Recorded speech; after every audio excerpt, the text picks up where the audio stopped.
It is monsoon time, and Mr. Verma found out that one of the windows in his house was broken. The glass in the particular window pane had broken due to excessive storms. Now, in order to renovate this window, Mr. Verma had to do two things. Firstly, Mr. Verma had to construct a very thin wooden bracket around the entire window pane. And secondly, Mr. Verma also had to bring in a new glass in order to replace the broken glass. Now, as you can see, this thin wooden bracket will be running around all the four sides of the window. It has been given to us that the window is square in shape with each side being equal to 5 meters. So in order to find out how much wood he needs to construct the wooden bracket, Mr. Verma will need to find out the perimeter of the glass.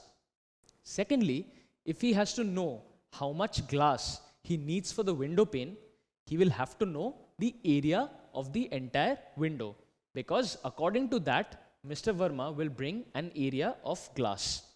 So firstly, we proceed to calculate the perimeter of the window, and secondly, we will calculate the area of the window. Now it has been given to us, as I mentioned before, that the window considered is a square. In a square, all four sides are equal. So if we have to find the perimeter of the square, it will be nothing but the sum of all the four sides. So if I say that this side S is equal to 5 meters, it will mean that all the sides are equal to S. So the perimeter will be nothing but S plus S plus S plus S, which is equal to 4 into S, where S is the side. So in place of side, I will simply replace the value that has been given to us, that is 5 meters. So I write 4 into 5, and it gives me 20 meters. So 20 meters is the perimeter of the square, and this is the length of the wood that Mr. Verma would require in order to construct this wooden bracket. Now Mr. Verma also has to repair the broken glass, for which he needs a new glass pane. So he has to find out the area of this square window. In order to find out this area, he simply multiplies the sides, or in other words, since S is equal to 5 meters, the area of the square will be nothing but the side multiplied by the side, since all sides in a square are equal. Thus, I replace the value of side with the value given to us, that is 5 multiplied by 5, which gives me 25 meters square. So 25 meters square is the area of the glass pane that Mr. Verma would require in order to renovate this particular window. Now Mr. Verma is not through with his renovations.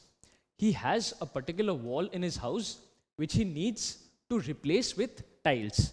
Now in order to place tiles on that wall, he has bought 16 such tiles.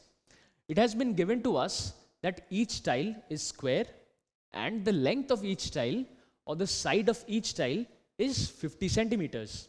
So now we have to find out how much area these 16 tiles are covering on the wall, and also what is the perimeter that these tiles are covering. In other words, we have to calculate the area of the entire wall covered by the tiles as well as its perimeter. So in order to do this, first we need to find out the area of each tile. Now since each tile is square in shape, we write the area as 50 into 50. This will give us 2500 centimeters square. That is 50 into 50. And 2500 centimeters square is the area of one such tile. Now it has been given to us that Mr. Verma has bought 16 such tiles. So now we have to find out the area that these tiles cover on the wall. Or in other words, we need to find out the area of the wall. The area of the wall will be nothing but the area of each tile multiplied 16 times. Or in other words, 16, because this is the number of tiles Mr. Verma has bought, multiplied by the area of each tile. that is 2500 centimeters square. So 16 into 2500 centimeters square yields a value of 40,000 centimeters square. Now in order to make this value more presentable, we replace centimeter square with meter square. Now in order to convert centimeter square to meter square, we divide it by 10,000. So if you look closely, I can cancel out the 4 zeros that are common to both the numerator as well as the denominator. And I am left with 4, which is the value in meter square. So we found out that the area of the wall is 4 meters square. Now we have found out the area of the wall, and all we are left to find out in order to help Mr. Verma renovate his wall is the perimeter of the wall. Now if you look at the picture closely, you will find that in this particular side, there are 4 tiles laid down side by side. Now the length of each tile has been given to us as 50 centimeter. So the length of this side will be 50 centimeter plus 50 centimeter plus 50 centimeter and another 50 centimeter. So this side will have a length of 4 into 50 centimeters. In a similar manner, if I consider this side, the length of each tile is again 50 centimeter, and this is true for all the 4 tiles that have been placed.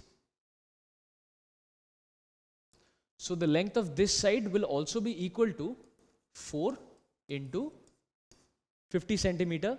Similarly, the length of the other 2 sides will also be 4 into 50 centimeter. And in this way, we have found out the length of each side. So the perimeter will be 4 into 50 multiplied by 4, because the length of each side is 4 into 50 centimeter. Now if I simplify this equation, I will find it gives me 4 into 200 centimeter, and that is nothing but 800 centimeters.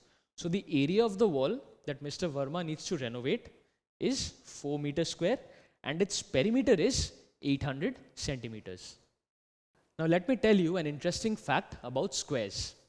The fact is that a square has the largest area among all quadrilaterals with the same perimeter. If you consider any number of quadrilaterals and you consider that all of them have the same perimeter, you will find that out of all these quadrilaterals, the one having the greatest area is a square and not a rectangle or a parallelogram or a kite or any quadrilateral of any shape that you consider. For a given perimeter, it is always a square that has the largest area.